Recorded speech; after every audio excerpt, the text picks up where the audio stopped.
ಜೈಲು ಸೇರಿರುವಂತಹ ಆರೋಪಿ ದರ್ಶನ್ಗೆ ಇದೀಗ ಮತ್ತೊಂದು ಶಾಕ್ ಎದುರಾಗ್ತಾ ಇದೆ. ಬೆಂಗಳೂರಿನ ಪರಪ್ಪನ ಅಗ್ರಹಾರದಿಂದ ಕಾಟೇರ ಶಿಫ್ಟ್ ಆಗ್ತಾರಾ? ಬಿಕಾಸ್ ಅರ್ಜಿ ಕೂಡ ಸಲ್ಲಿಕೆ ಆಗಿದೆ ಈಗ ಆಲ್ರೆಡಿ. ದರ್ಶನ್ ದರ್ಬಾರ್ಗೆ ಬ್ರೇಕ್ ಹಾಕೋದಕ್ಕೆ ಎಸ್ಪಿಪಿ ಪ್ಲಾನ್ ಅನ್ನು ಮಾಡಿರುವಂಥದ್ದು.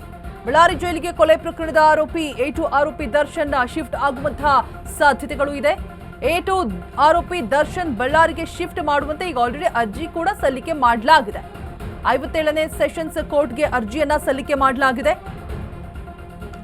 ಆಗಬಹುದು ಬಳ್ಳಾರಿ ಕೋರ್ಟ್ಗೆ ದರ್ಶನ್ ಶಿಫ್ಟ್ ಆಗಬಹುದು. ಬಿಕಾಸ್ ಈ ಹಿಂದೆ ಬೆಂಗಳೂರು ಪರಪ್ಪನ ಅಗ್ರಹಾರವನ್ನ ಯಾವೆಲ್ಲ ರೀತಿಯಾಗಿ ಮಿಸ್ಯೂಸ್ ಮಾಡಿಕೊಂಡ್ರು, ಯಾವೆಲ್ಲ ರೀತಿಯಾಗಿ ರಾಜಾತಿಥ್ಯವನ್ನ ಪಡೆದುಕೊಂಡ್ರು ಎಲ್ಲವನ್ನೂ ಕೂಡ ನಾವು ನೇರ ನೋಡಿದ್ದೇವೆ. ಸೊ ಆ ಒಂದು ಕಾರಣದಿಂದಾಗಿ ಸಾಕಷ್ಟು ಜನ ಅಧಿಕಾರಿಗಳ ಅಮಾನತಾದ್ರು. ಸೊ ಹಾಗಾಗಿ ಜಾಮೀನನ್ನ ಪಡೆಯುವಂತಹ ಸಂದರ್ಭದಲ್ಲಿ ಬಳ್ಳಾರಿ ಜೈಲಿನಲ್ಲಿದ್ದಂತಹ ದರ್ಶನ್ ಇದೀಗ ಬಳ್ಳಾರಿ ಜೈಲಿಗೆ ದಚ್ಚು ಶಿಫ್ಟ್ ಮಾಡುವಂತೆ ಅರ್ಜಿಯನ್ನ ಸಲ್ಲಿಕೆ ಮಾಡಲಾಗಿದೆ. ಇಂದು ಮಧ್ಯಾಹ್ನ 3 ಗಂಟೆಗೆ ಅರ್ಜಿ ವಿಚಾರಣೆ ನಡೆಯುವಂತಹ ಸಾಧ್ಯತೆ ಕೂಡ ಇದೆ ಅಂತ ಹೇಳಲಾಗ್ತಾ ಇದೆ.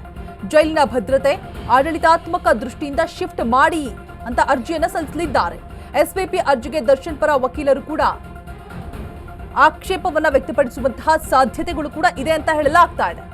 ಆಕ್ಷೇಪವನ್ನ ಸಲ್ಲಿಸುವುದಕ್ಕೆ ಸಮಯವನ್ನ ಕೇಳಲಿದ್ದಾರೆ ದಚ್ಚು ವಕೀಲರು.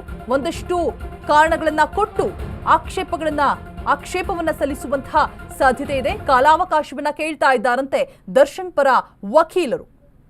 ಜಾಮೀನು ಪಡೆಯುವಂತಹ ಸಂದರ್ಭದಲ್ಲಿ ಬಳ್ಳಾರಿ ಜೈಲಿನಲ್ಲಿದ್ದಂತಹ ದರ್ಶನ್ ಇದೀಗ ಮತ್ತೆ ಬಳ್ಳಾರಿ ಜೈಲಿಗೆ ದಚ್ಚು ಶಿಫ್ಟ್ ಮಾಡುವಂತೆ ಅರ್ಜಿಯನ್ನ ಸಲ್ಲಿಕೆ ಮಾಡಲಾಗಿದೆ. ಜೈಲಿನ ಭದ್ರತೆ ಹಾಗೆ ಆಡಳಿತಾತ್ಮಕ ದೃಷ್ಟಿಯಿಂದ ಶಿಫ್ಟ್ ಮಾಡುವಂತೆ ಅರ್ಜಿ ಸಲ್ಲಿಕೆ ಮಾಡಲಾಗಿದೆ.